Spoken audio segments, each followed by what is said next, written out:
Bueno, bienvenidos a todos, bienvenidos a esta inauguración del programa webinar de la Escuela de Humanidades, ¿sí? En convenio con Misioneros Digitales Católicos. Es un gusto tenerlos a ustedes aquí.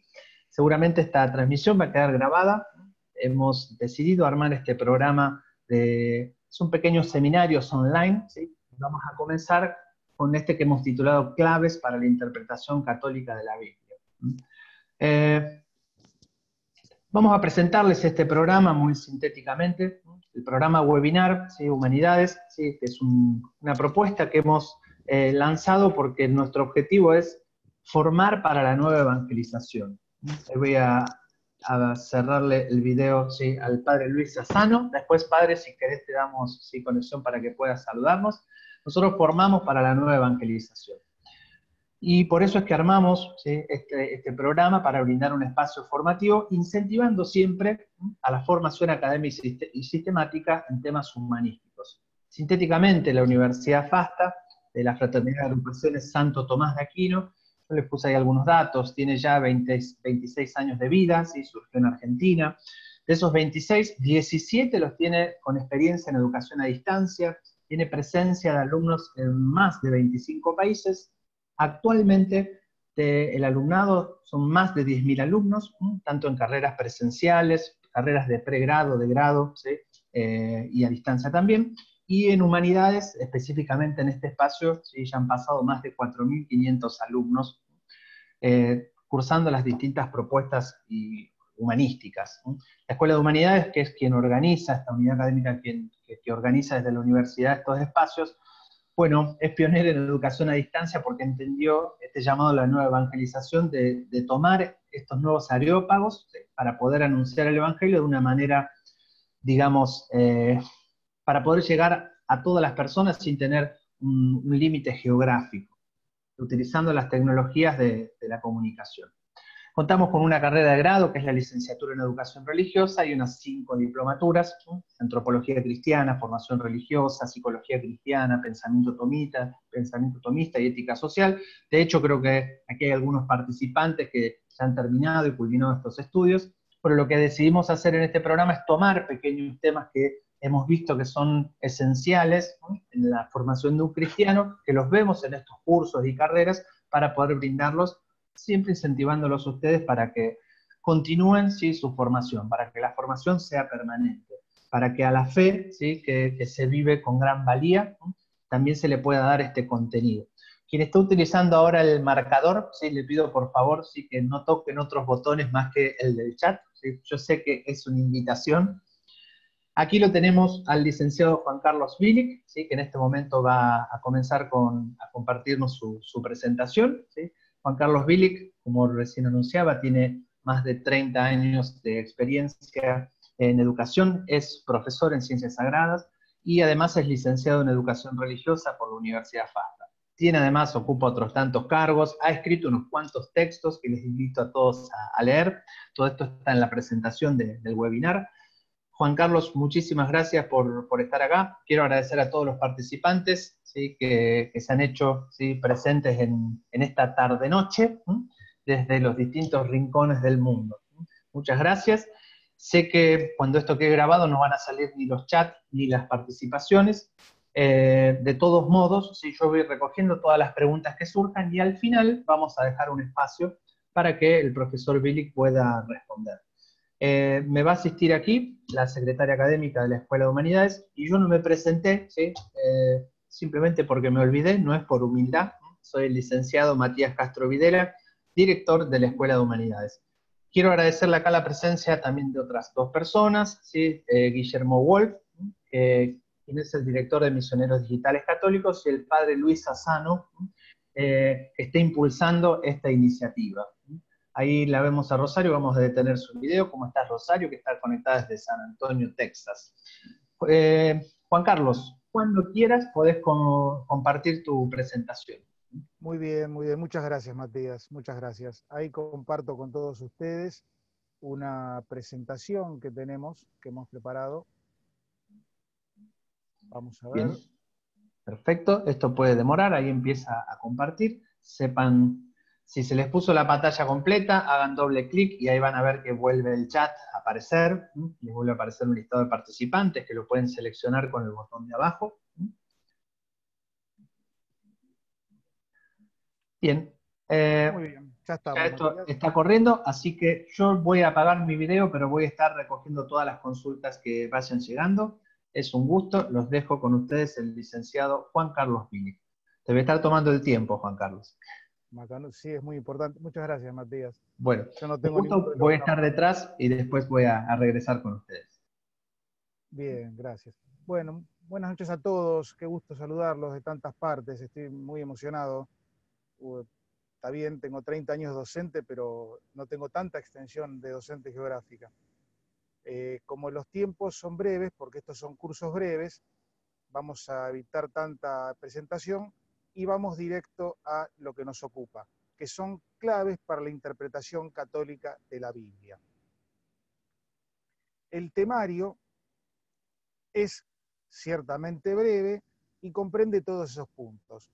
En primer lugar, la importancia de la Biblia y de la tradición, nociones fundamentales que tenemos que manejar para introducirnos a este tema. Recuerden que esto es solamente una introducción, luego vendrá la profundización de parte de ustedes con la bibliografía que nosotros recomendaremos. ¿Cuáles son las principales intervenciones del magisterio respecto a la interpretación bíblica? Eso es principalmente la bibliografía recomendada. ¿Qué se entiende por sentidos bíblicos? El estado actual de la cuestión de interpretación bíblica y la conclusión al respecto. Y finalmente cerramos el espacio de consultas. En primer lugar, algo que parece poco necesario, pero que justamente en la experiencia me llevó a entender que es importante ponernos de acuerdo cuando definimos de qué hablamos cuando hablamos de Biblia. ¿Qué es la Biblia?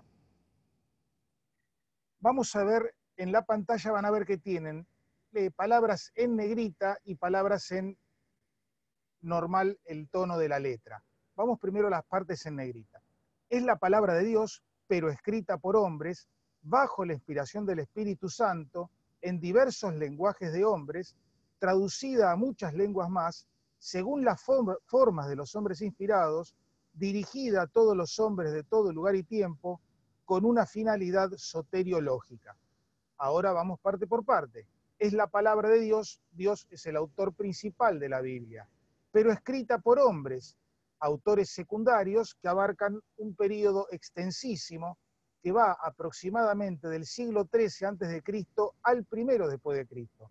O sea que lo que nosotros tenemos en mano, la Biblia, fue escrita en la friolera de 14 siglos de extensión.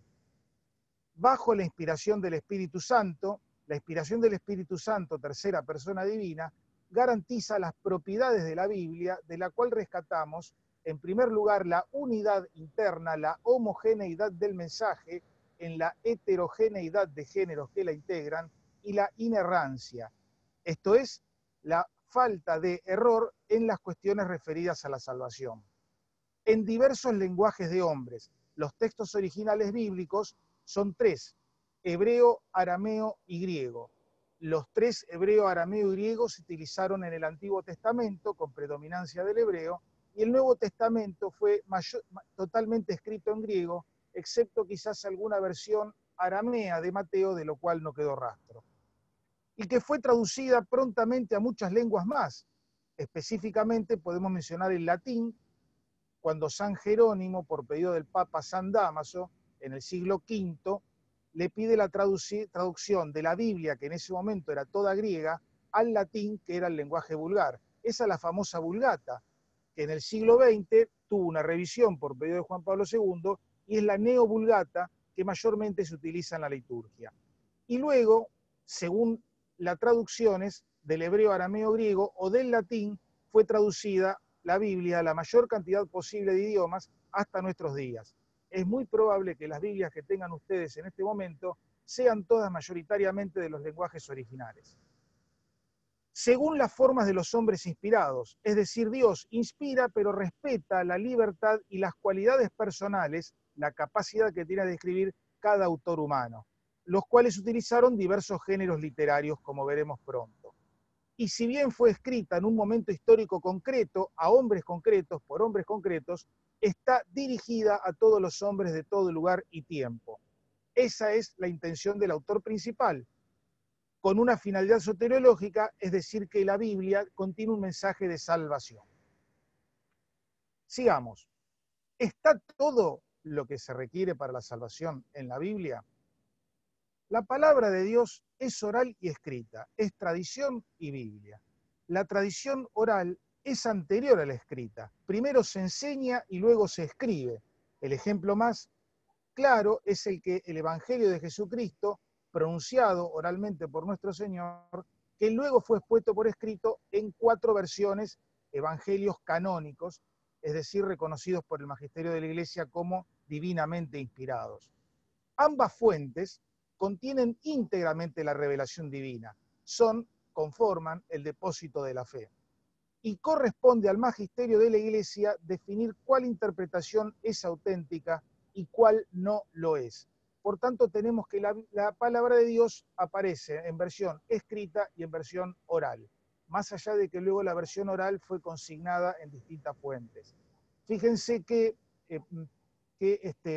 generosa coincidencia que tenemos que hoy la primera lectura de la palabra en misa dice lo siguiente de manos de San Pablo. Es justamente la primera lectura de hoy. Hermanos, manténganse firmes y conserven fielmente las tradiciones que aprendieron de nosotros, sea oralmente o por carta. O sea, Pablo enseña, da a entender que sus enseñanzas vienen por vía oral o por vía epistolar escrita. Ahora bien, aunque en la tapa diga Biblia, no toda Biblia es católica. De hecho, hay diversas Biblias. Concretamente podemos decir 3. La Biblia católica, que es la que tienen ustedes en mano, conformada por 73 libros, 46 del Antiguo Testamento y 27 del Nuevo. La Biblia protestante, compuesta de 66 libros, 39 del Antiguo Testamento y los 27 del Nuevo. Y la Biblia judía, o Tanaj, que se conforma con 39 libros del Antiguo Testamento, los mismos que la Biblia protestante, que se agrupan en 22 para respetar el vocabulario hebreo, que aparte es numeral. Si se preguntan cuáles son los libros del Antiguo Testamento que no están en la Biblia protestante, alguien está escribiendo, son los libros hebreos y arameos, solamente los que aparecen en la Biblia protestante del Antiguo Perdón, Testamento. Juancito, les pido a los que acaban de ingresar, por favor no toquen, digamos, la pizarra, ni tampoco ahí está, hagan dibujos. Sí, yo sé que es entretenido, pero bueno, gracias, Juan. Adelante nomás, se está escuchando fuerte. ¿Cómo se escucha? ¿Cómo se escucha? Aparentemente bien, no se responden a través del chat. Bueno, yo continúo. Entonces, Bien. tenemos que no toda Muy Biblia bien. es católica. Y aunque la Biblia sea católica, no todas son de la misma calidad, ya sea por la traducción, por el nivel de interpretación, es decir, las introducciones a los libros bíblicos o las notas al pie de página, y un largo etcétera que incluye el formato y la edición misma. Por eso hay Biblias que son rústicas, Biblias que son de lujo, Biblias que son para lectores de poca vista como soy yo. Conviene, por tanto, tener bien claro de cuál Biblia dispongo. Por eso yo les pedía que me vayan diciendo de cuál Biblia disponen a mano en este momento. Esto es un tema aparte, pero en orden a la interpretación bíblica, a lo que debe interpretarse primero, como veremos enseguida, que es el sentido literal, conviene ciertamente ediciones del tipo de Jerusalén, porque son las traducciones más fidedignas de los lenguajes originales. Hay Biblias católicas que son de baja calidad de traducción y otras que son de baja calidad de interpretación. No son todas iguales en ese sentido, por más que vengan autentificadas por el magisterio de la Iglesia. ¿Cuáles son las nociones fundamentales que debemos manejar para hablar de interpretación bíblica? En primer lugar, ¿qué entendemos por interpretación en sentido amplio? Es decir, que aplica a cualquier texto. Es traducir a otras palabras la información o mensaje que se encuentra contenida en una cosa, hecho, proceso, etc., expresados en forma de código. Ahora, si nos referimos entonces a interpretación bíblica, debemos hablar de hermenéutica y de exégesis. Juan, ahí te fueron pasando, perdón que interrumpa, yo Sí, sé que estás con eso, te fueron pasando, por ejemplo, tienen Biblia de Jerusalén, latinoamericana, la Biblia de nuestro pueblo, ¿sí? Algunas que vos has mencionado, has mencionado, ¿sí? sí, hasta ahora estamos todas con Biblias católicas, menos mal. Bien, bueno, bueno, adelante. Hermenéutica es el arte o ciencia de aquellas reglas o principios según los cuales puede asegurarse y exponerse el verdadero sentido, sensum, que pueden ser varios, de la Sagrada Escritura. Es la teoría de la explicación bíblica. ¿Y qué es entonces la exégesis? Es la aplicación práctica de las reglas hermenéuticas. Si bien hay que considerar que hermenéutica y exégesis en griego significan lo mismo, explicar e interpretar.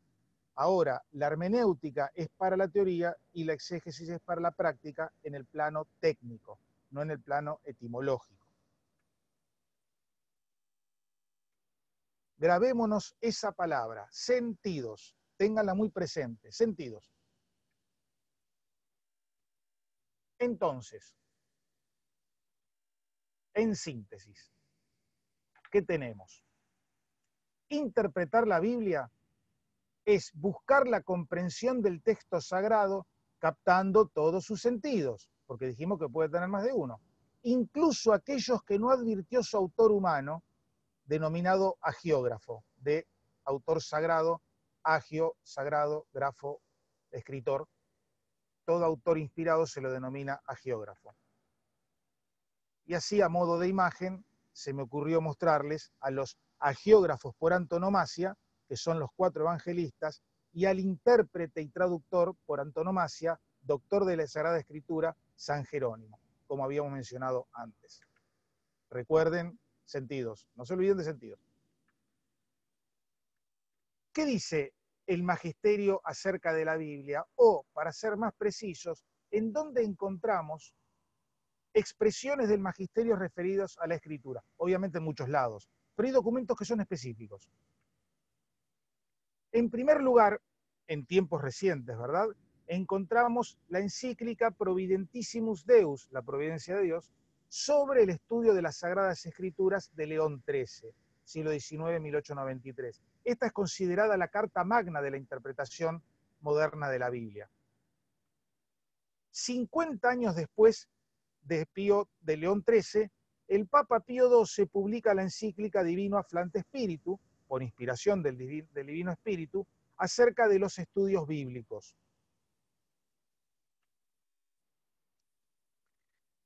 Más recientemente, la Constitución Dogmática Dei Verbum, Palabra de Dios, sobre la Divina Revelación, del Concilio Vaticano II, 1965. Esta no se refiere específicamente a la interpretación, sino a la palabra de Dios en general, pero tiene números dedicados a la interpretación que obviamente abrevan en los 2 documentos anteriores. Y lo más reciente que podemos encontrar de parte del magisterio es el documento y el discurso introductorio al mismo de Juan Pablo II, el documento de la Pontificia Comisión Bíblica denominado La interpretación de la Biblia en la Sagrada Escritura. No sé si ahí no es muy conocido, pero es muy importante, del año 1994. En efecto, miren las fechas, este documento es 100 años prácticamente después de la Providentissimus Deus y 50 años después de la Divino Afflante Spiritu. Y eso el Papa Juan Pablo II lo menciona específicamente. A los 100 años de tal y a los 50 años de tal, he pedido que se expida un documento porque era un tema prioritario para el Santo Papa polaco. Recuerden, sentidos. ¿Y qué son los sentidos bíblicos? Aparecieron los sentidos.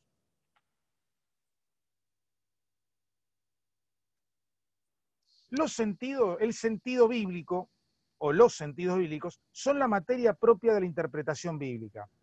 Por sentido se entiende lo que el autor quiso expresar o decir.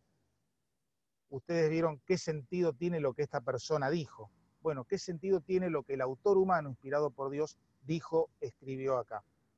La Sagrada Escritura contiene muchos sentidos que proceden obviamente de sus dos autores, Dios y el hombre inspirado, del hagiógrafo. La interpretación de la Biblia se dedica, por tanto, a determinar los diversos sentidos bíblicos. ¿Para qué el estudio de los sentidos bíblicos? Primariamente por lo ya dicho, comprender el mensaje salvífico, explicándolo al hombre de cada tiempo histórico. Esto es fundamental y volveremos sobre esto. Secundariamente, para evitar caer en los dos principales errores contrarios, que son muy conocidos. El primero, el subjetivismo bíblico, por ejemplo, el luteranismo, donde cada uno interpreta o se siente autorizado, iluminado por el Espíritu Santo, para decir lo que piensa de lo que leyó. Es decir, donde cada uno prácticamente es su propio papa. Y el literalismo, consecuencia del primero, del subjetivismo, ante tanta diversidad de interpretaciones, el puritanismo brotado del luteranismo terminó por irse para el otro lado, es decir, tomar todo al pie de la letra, tal como se lee. Si dice 6 días en la creación, pues fueron 6 días de 24 horas cada uno. De esa manera, hacemos que la Biblia vaya de tumbo en tumbo. Por eso, la Biblia es para todos, pero no es para cualquiera. ¿Cuáles son los principales sentidos bíblicos? Dijimos que hay varios. Hay muchos, realmente hay muchos, pero vamos a hacer hincapié en estos. En el sentido literal, en el sentido supraliteral, también llamado plenior, que se traduce como pleno, pero algunos autores dicen que no es la traducción más precisa, y el sentido espiritual. El sentido literal es el que quiso comunicar el autor humano, el buscado directamente por el autor inspirado y expresado con palabras que manifiestan su pensamiento convirtiéndose en mensaje. Es lo que el autor humano quiso decir, a sabiendas de que está inspirado. ¿Cómo descubrimos el sentido literal? Esto lo tomamos del Catecismo de la Iglesia Católica, que entre los números que ahí se muestran, hace una admirable síntesis de los documentos mencionados en los puntos anteriores. Las dos encíclicas, la Constitución Dogmática Dei Verbum y el documento de la Sagrada Congregación para la Escritura.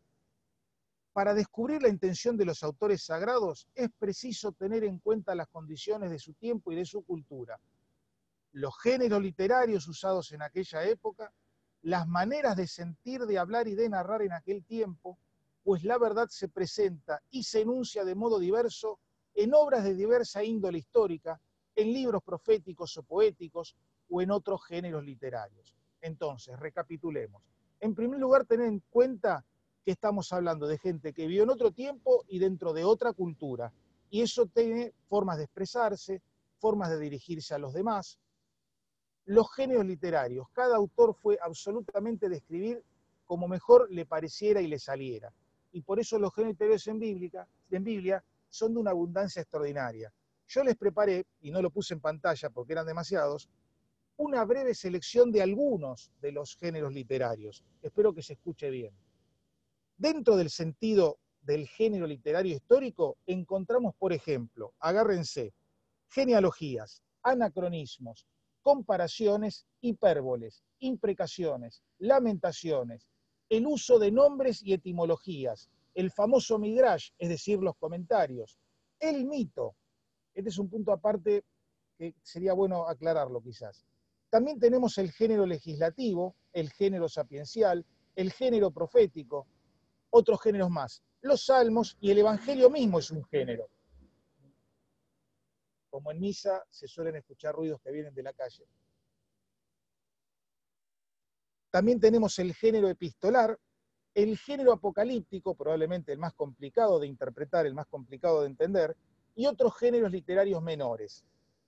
El más importante, las parábolas, las alegorías, fábulas, enigmas, ironías tan presentes en Juan, metáforas, antropomorfismos, están presentes en el libro del Génesis, en los 11 primeros capítulos del mismo. Como sea, todos los sentidos de la Sagrada Escritura se fundan sobre el sentido literal, al decir de Santo Tomás de Aquino. Bien, ahí fíjate que cuando hablas para abajo se desenfoca la cámara, ¿sí? Bueno, te estamos haciendo hacer un ejercicio de elongación, además de poder concentrarte para la explicación. Perdón. Adelante nomás. ¿Escucha bien? Atención entonces. Por cuanto la Sagrada Escritura es inspirada, hay otro principio de la recta interpretación no menos importante que el precedente, el sentido literal, y sin el cual la Escritura sería letra muerta. La Escritura se ha de leer e interpretar conforme al Espíritu que la inspiró, porque si no podemos caer en el riesgo de entender que es solo escrito humano. Es escrito humano inspirado por Dios. Volveremos pronto sobre esto. Segundo sentido, el sentido supraliteral o plenior. En realidad hay una distinción muy sutil entre uno y otro, lo vamos a tomar como sinónimos o al menos análogos.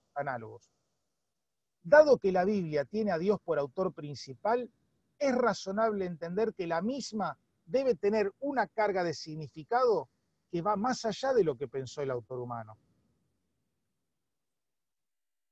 Es decir, se puede dar a un texto un sentido querido por Dios, pero desconocido por el hagiógrafo, más profundo y superior al sentido literal.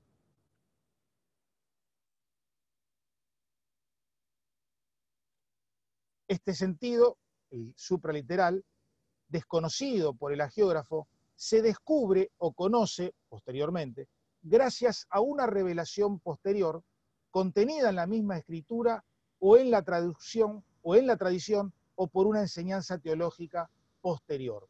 Y acá me detengo y a ver si podemos trabajar con las Biblias que tienen. Yo quisiera dar algunos ejemplos para que no quede todo tan en abstracto, para que no todo sea hermenéutica, sino que hagamos un poco de exégesis. Entonces, vamos a retroceder al sentido literal, lo que el autor humano quiso expresar. Y, de paso, vamos a ver los riesgos de tomar literalmente todo. Por favor, van a ser versículos nomás. Por favor, busquen el libro del Éxodo, el capítulo 15, el versículo 6. Yo voy a usar la Biblia de Jerusalén. Espero que me estén escuchando. ¿Qué dice el chat? Porque a mí el chat me desapareció. Sí, Juan, está saliendo todo, sí, en el chat, de algunas preguntas que plantearon, sí, algo vas respondiendo, pero de todos modos se va escuchando bien, sí, y no hay muchas preguntas, se ve que hay mucha atención a lo que estás explicando. Ahí les pasé yo la cita, Éxodo 15:6, capítulo 15, versículo 6. O bien los dormí a todos. Mira, vos sabés que también eso es una buena técnica, por ahí si alguno tiene niños, lo puede poner ahí al lado del parlante. Y los duermo. Exactamente. Bien, ahí, ¿buscaron la cita ya entonces? 15:6. No como dijo un alumno mío del colegio secundario, Éxodo capítulo 15,6, me estaba tirando un número decimal. Puede pasar, puede pasar. Adelante. Aprendió rápido. Bien. Leo de mi Biblia de Jerusalén. Tu diestra Yahvé relumbra por su fuerza. ¿Ese fue el micrófono? No. Tu diestra Yahvé relumbra por su fuerza. Tu diestra Yahvé aplasta al enemigo.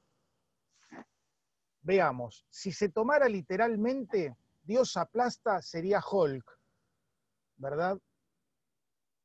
Y no creo que aplique a Dios, que es espíritu puro, un brazo fuerte, en este caso la diestra, por oposición a la siniestra, la derecha.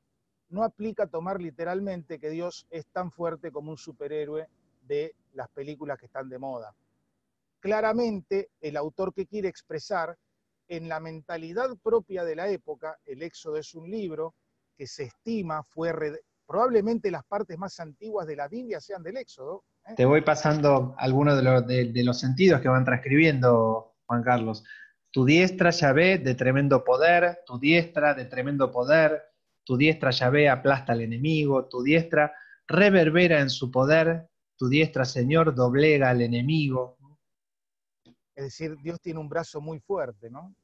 Pero no, evidentemente hay que aplicarle lo que el autor humano quiso decir, que nótese que perfectamente también puede aplicarse así hoy día. No es que hay un cambio rotundo y absoluto de las formas de expresarse del pasado y del presente. Hay cosas que se conservan por sentido común. Acá lo que está diciendo es que Dios es todopoderoso y no hay enemigo que se le pueda oponer. Demasiado simple el ejemplo, ¿verdad? Bueno, tampoco hay que complicarse tanto con la exégesis. Les invito también ahora a buscar Lucas, capítulo 12, versículo 35. Vamos al Nuevo Testamento. Lucas, capítulo 12, versículo 35. Ese ruido que escuchan es de mi Biblia.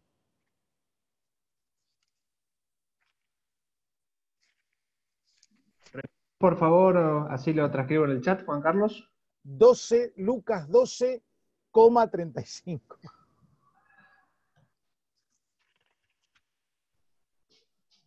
Bien, yo voy tomando nota de las preguntas que van dejando en el chat para el final, ¿sí? Quédense tranquilos, si no les respondo del chat es porque voy copiando y después vamos a hacer una selección para no quedarnos hasta la madrugada.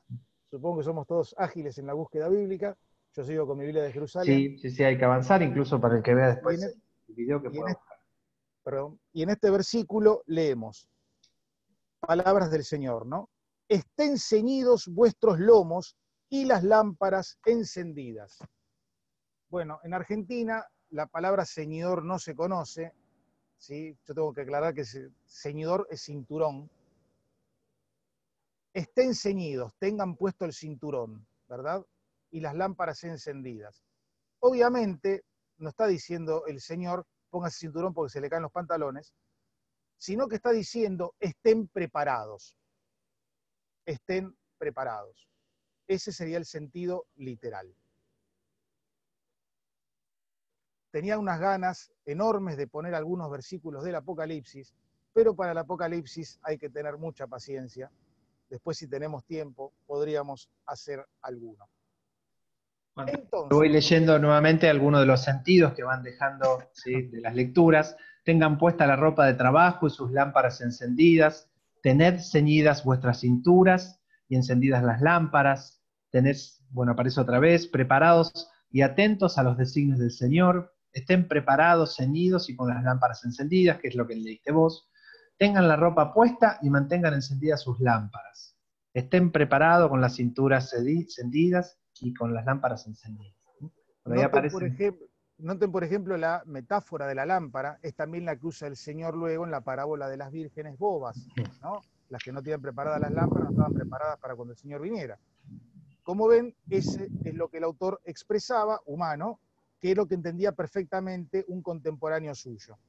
En este caso, Lucas, de donde hemos leído, le escribía mayormente a un público hebreo, pero agriegado, es decir, inmerso en la cultura griega, pero que entendía perfectamente esos giros semíticos.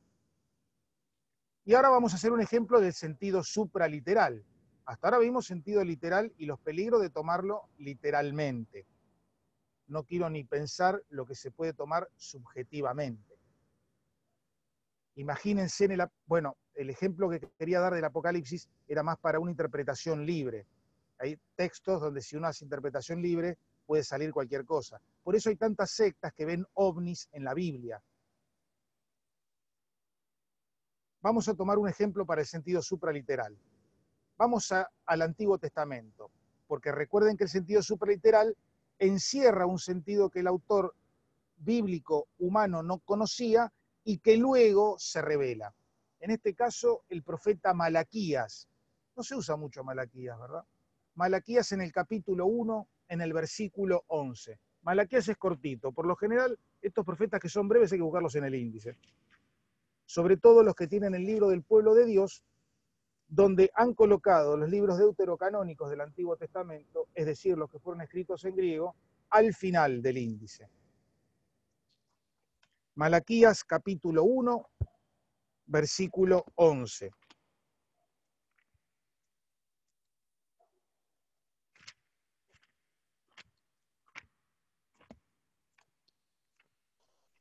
Hasta acá también se silenció el chat, así que sabemos que todos están buscando. Me parece muy bien. Está A muy mí se me bien. acaba de patinar la Biblia de mi mano, porque entre el micrófono, el teléfono y el teclado se me está complicando. Me imagino, me imagino. Voy a trabajar de malabarista de circo luego de esto. Bien, el que no tiene la Biblia, como dijimos, puede esperar porque igual ve que se Yo, van leyendo los distintos versículos. yo ya lo encontré. ¿Cómo Muy andan por ahí? bien. ¿Cómo andan por ahí?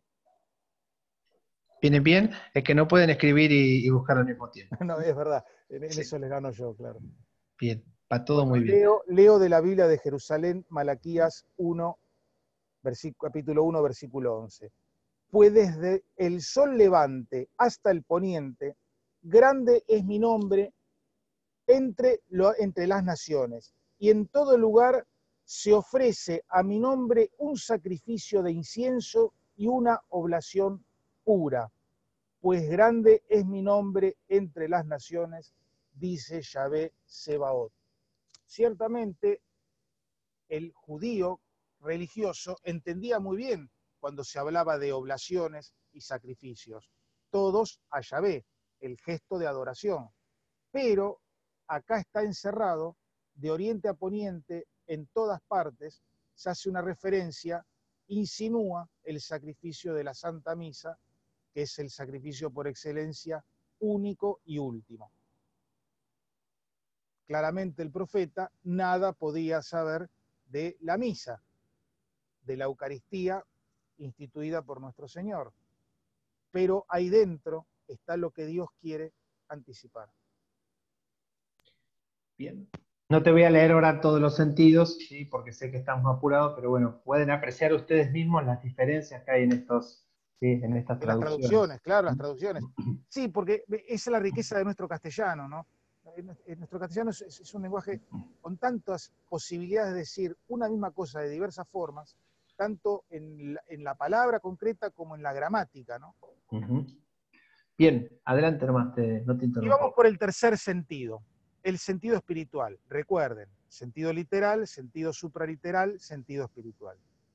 Este es el sentido expresado por los textos bíblicos cuando se los lee bajo la influencia del Espíritu Santo en el contexto del misterio pascual de Cristo y de la vida nueva que de él proviene.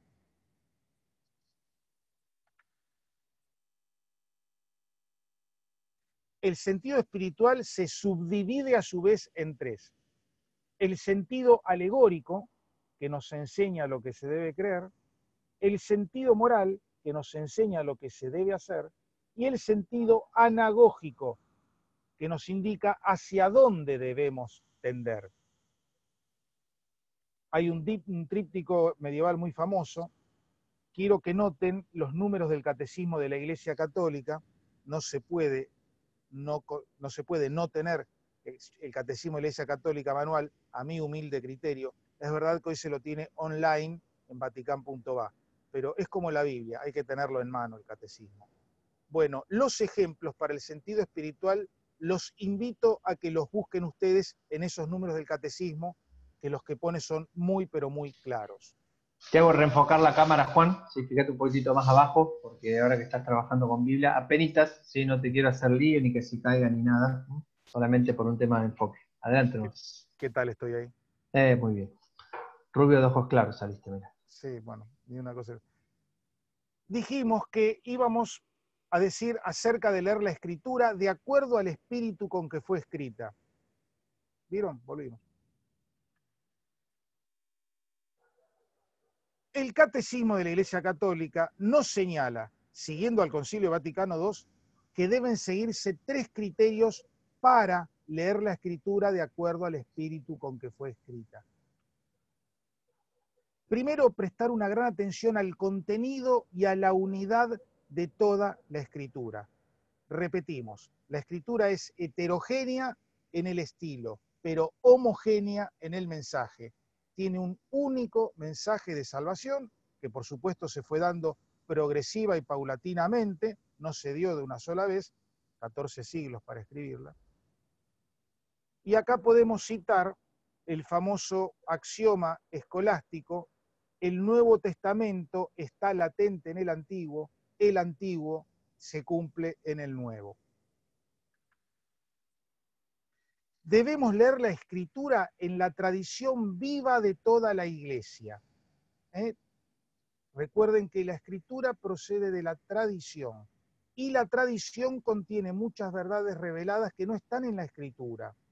Yo al respecto me permito sugerir, porque entre las muchas Biblias que mencionaron, no vi que ninguna mencionara, espero que se vea. Comentame, Matías, si se ve, por favor. Bien, ahí está saliendo. Ahí lo que pasa es que si no te voy a hacer detener la cámara compartida, ¿sí? Dice la Santa Biblia de Straubinger, ¿sí? Claro, la Biblia de Monseñor Juan Straubinger. Es una edición argentina. Me voy a ahorrar mencionar quién es Straubinger, pero es un doctor Sagradas Escrituras muy célebre. La edición de 2 tomos, que luego fue editado en 1. Pues bien, la Biblia de Straubinger, así se la conoce, es la más rica en comentarios de la tradición, por lejos.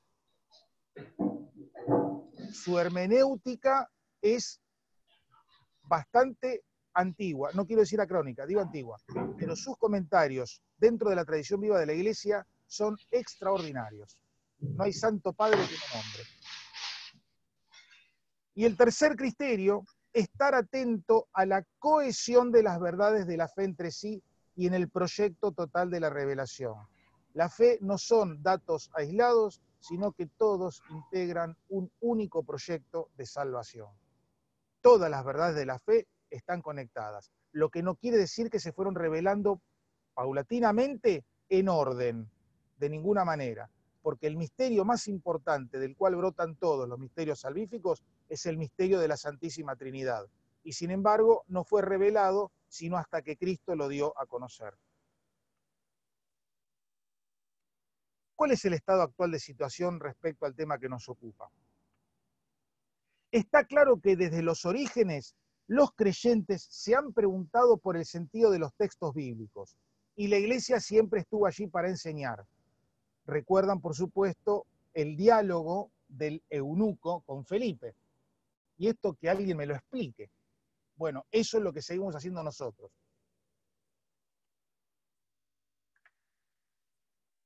No existe hoy mayor dificultad en determinar los pasos a seguir para alcanzar el significado que estos tenían para sus primeros lectores. Es decir, el sentido literal. No hay mayor problema hoy en interpretar el sentido literal. Quizás, como dicen algunos, ya no queda nada por decir respecto a este sentido, que es el primero. Ahora bien, entre los creyentes nadie niega que la palabra de Dios expresada en la Escritura es perenne y que debe impactar en el hombre actual con la fuerza con que lo hizo la primera vez. Si al creyente de los tiempos apostólicos le impactaba la lectura de las cartas de Pablo por lo que decía, pues a nosotros también nos debiera impactar, pero según nuestras contingencias históricas. Indudablemente, decíamos antes, eso no se consigue solo con la búsqueda del sentido literal, que nos descubre únicamente el mensaje dirigido a los hombres del tiempo en el que el texto bíblico fue escrito. Sin embargo, insisto, hay que saber lo que el autor humano quiso decir. Es por ello necesario acudir a todos los métodos hermenéuticos que puedan sacar a la luz toda la perpetuidad del mensaje de Dios, integrándolos, sin descartar ninguno a priori y sin casarse con uno solo. Justamente el documento que les mostraba antes, la interpretación de la Biblia en la Iglesia, se esmera, por pedido expreso del Papa San Juan Pablo II, en rescatar todos los métodos hermenéuticos propuestos, algunos de los cuales entraban en conflicto.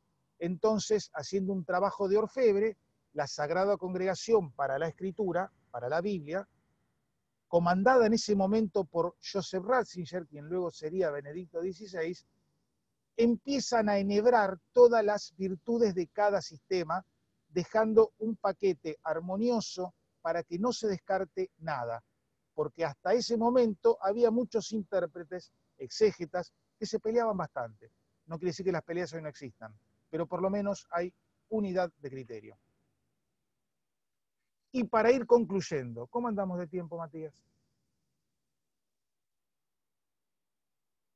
Bien, bien, Juan Carlos, vamos bien, ya, digamos, les estaba avisando justo a través del chat, ¿sí? Que estamos llegando al final, les pido que se queden porque luego les voy a indicar cómo tienen que hacer para solicitar el certificado, además de tener nuestro espacio de consultas. Así Genial, que, entonces vamos bien. bueno, como diría Les Luthier, redondeating. De acuerdo. Bueno, Bueno, concluyamos, tengamos en cuenta que todos los métodos de interpretación deben estar al servicio de la nueva evangelización. No quiero definir acá lo que es nueva evangelización porque lo sabemos muy bien, pero todos los métodos deben estar a su servicio. Se trata, por tanto, de buscar el camino para interpretar la palabra de manera que sea comprensible y elocuente al hombre moderno, para que le ilumine situaciones muy diferentes de las que rodeaban a los primeros destinatarios. Y para no caer en errores que alejen al hombre del camino de salvación que es Cristo, recordemos siempre que todo lo dicho sobre la interpretación de la Escritura queda sometido al juicio definitivo de la Iglesia, que recibió de Dios el encargo y el oficio de conservar e interpretar la palabra de Dios, la Dei Verbum. Consultas. Espero haber llegado a tiempo y haber sido claro.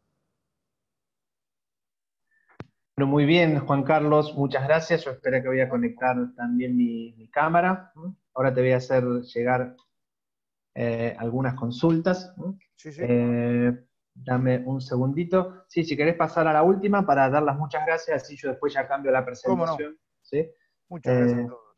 yo primero quiero agradecerte a vos por siempre la predisposición que tenés. Sos un profesor que habla muy claramente y además que, bueno, enseñar esto, ¿sí? Es darle herramienta a los católicos para que puedan acercarse más a Dios a través de la palabra. Porque en el fondo el sentido también de esta organización de un webinar es esto, darles como los elementos, los utensilios para poder alimentarse de la palabra. Yo Tal ahora voy a ir cual. anotando algunas preguntas. Obviamente quiero agradecer a todos los asistentes, más de 50 asistentes, y más lo que vayan a ver después de este video en diferido. Ahora voy a ir anotando algunas preguntas. Juan, si querés, podés dejar de compartir.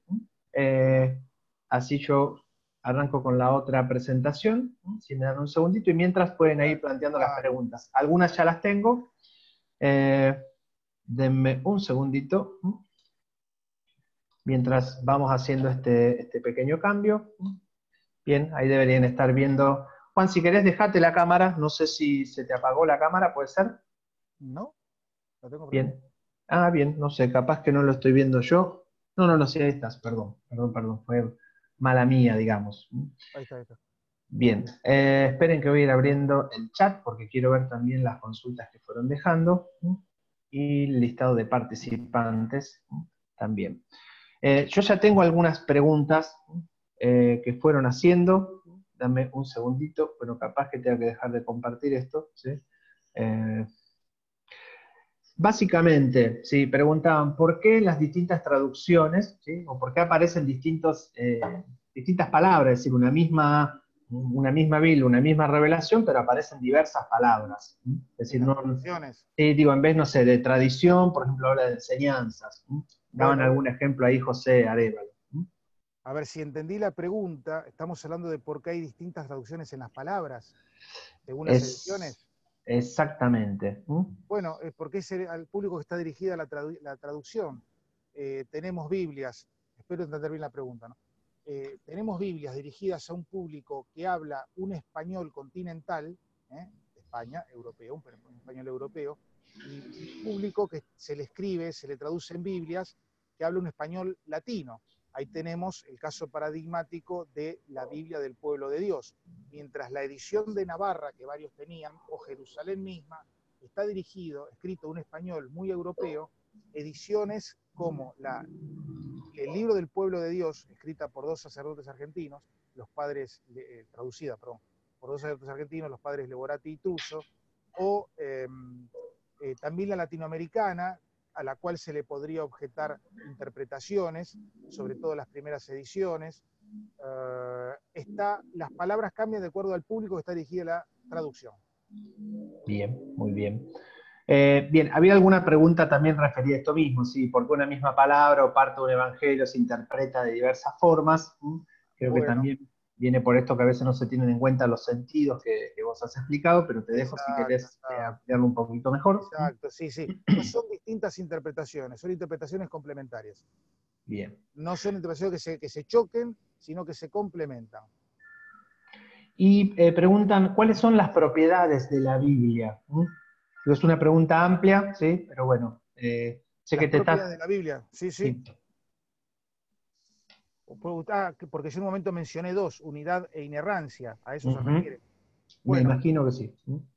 eh, en primer lugar, discúlpame porque tenés razón, mi cámara, No, pero ahí está saliendo, te estamos viendo bien, Juan. ¿Sí? pues yo Ya. pero te veo en el teléfono.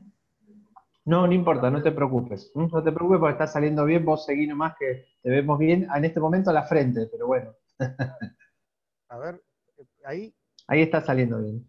bueno, dijimos la unidad, la inerrancia y debemos agregar las cuatro principales, no digo que no haya más, la veracidad, es decir, que contiene las verdades necesarias para nuestra salvación, no todas, porque también está la tradición oral, y la santidad, pues procede de Dios, enseña una doctrina santa y nos conduce a la santidad. Vamos de vuelta. Propiedades principales: unidad, inerrancia, veracidad y santidad. Sin duda ahí me volvió. Sin duda se me está chispoteando alguna, como decía el Chavo del Ocho, pero son esas. Preguntan también a través del chat si debiera ofrecer algunos criterios para identificar la Biblia católica, ¿sí? Para identificar una Biblia católica de buena calidad. Así te golpea alguien en la puerta, mira, ¿me das estos tips? ¿Sí? Sí, Como no, pidieron. claro, los tips. Son dos preguntas en paralelo. ¿Cómo identificar una Biblia si es católica y cómo identificar una Biblia católica si es de calidad? Si es católica, en lo primero es agarrar el índice, ver cuántos libros contiene, contar los del Antiguo Testamento. Si hay 39, no es católica. Pero también Bien. uno puede ver si tiene el nihil obstat y el imprimatur, es decir, el imprímase. El nihil obstat es el sin objeción que proporciona un teólogo, algún experto en Sagrada Escritura, un teólogo, y en algunos casos el libro del pueblo de Dios, por ejemplo, el licenciado Rivas. Y el imprimatur, que es el que otorga alguna autoridad del magisterio, un obispo. ¿Por qué digo esto? Porque hay algunas ediciones compartidas con los hermanos protestantes, llamadas ecuménicas, donde están todos los libros del Antiguo Testamento, de los 46, y sin embargo no son católicas.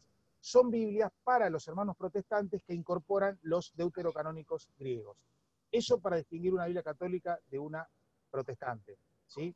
Otros criterios para distinguir, y la abundancia de citas al pie de página que explican la introducción a los textos sagrados, a cada uno de ellos, o a los grupos que nos indican quién lo pudo haber escrito, en qué época, a quién lo destinó. Son los principales criterios. Ahora, en cuanto a la calidad, disculpen, Bien, va saliendo bien, Juan. en cuanto a la calidad, bueno, depende qué destino se le quiera dar.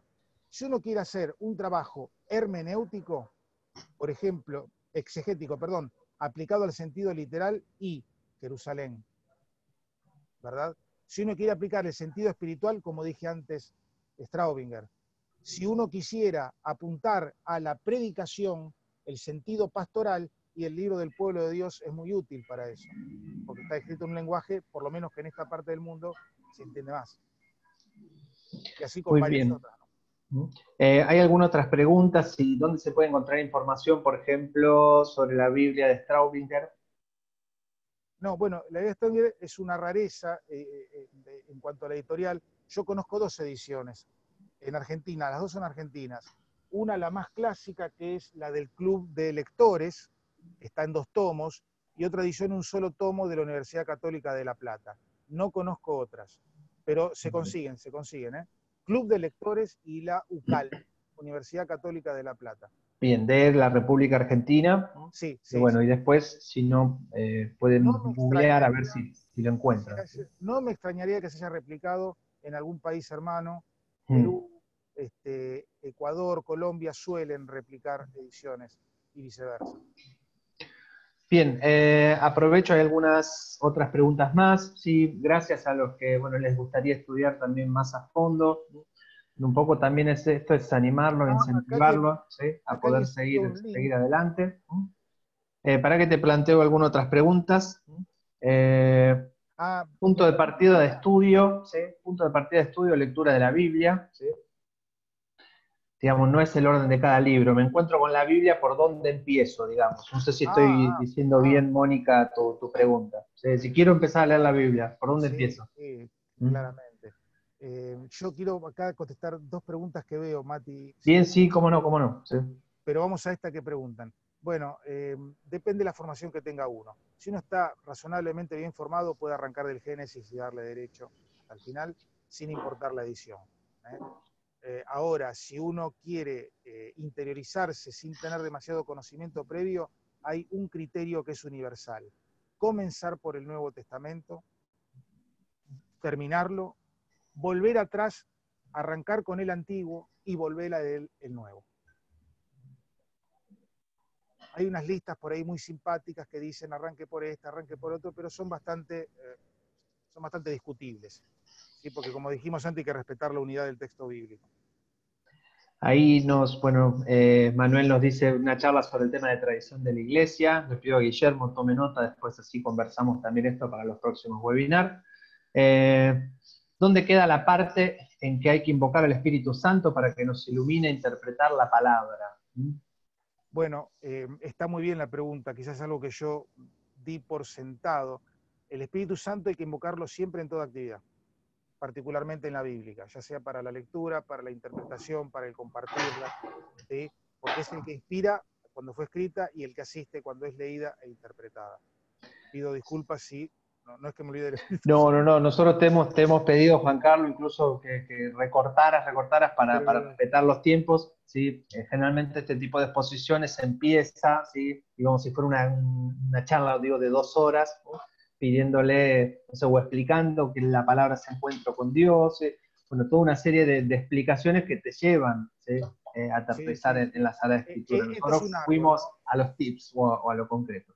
Esto es un árbol, se abren las ramas. Permitime, Matías, acá Sí. José subió un link, que no sé si es la Biblia de Straubinger o información de la Biblia de Straubinger, Uh-huh. y acá dice el profesor Juan Pablo que conoce una edición mexicana. Mira, yo no la conocía. Bien, Juan Y, Pablo Sajú, profesor nuestro del Nuevo Testamento 2, ¿sí?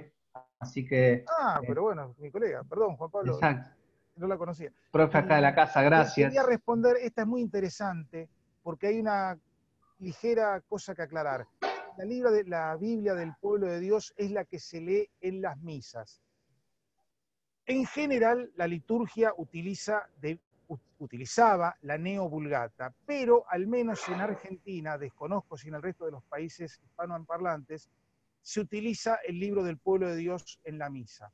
Ahora bien, yo sugiero que se tenga un poco de cuidado en la edición online del libro del pueblo de Dios que está en Vaticán.va, porque es una edición que no fue todavía revisada. Yo mismo he detectado errores de transcripción de palabras o incluso de oraciones faltantes. Ya informé de esto debidamente a quien pudiera llegar con esta noticia, pero sí, es la que se lee en las misas, al menos en Argentina. Pero no lo que se baja de Vaticán.va, sino lo que se tipió de la edición impresa. Así que quédese tranquilo que lo que se escucha en mí ya está completo. Bien, no queremos decir de que el licenciado Billy que está corrigiendo la Biblia, ¿sí? Pero No, sí, no, no, es la no, no, no. edición de Vatican.va del libro del pueblo de Dios. Aclaramos por las dudas para que nadie se pegue un Tiene, sobresalto. no, tiene que comenzar una segunda revisión el que tipea se cansa, esa sería Bien. la norma. Bien. Rosario Hidalgo, desde San Antonio, Texas, pregunta, mencionaste en el sentido Bueno, literal mito, ¿en qué sentido sería el mito en la Biblia? yo hoy sé que el mito es un tema. Es un tema. ¿Mm? Sí, es un tema.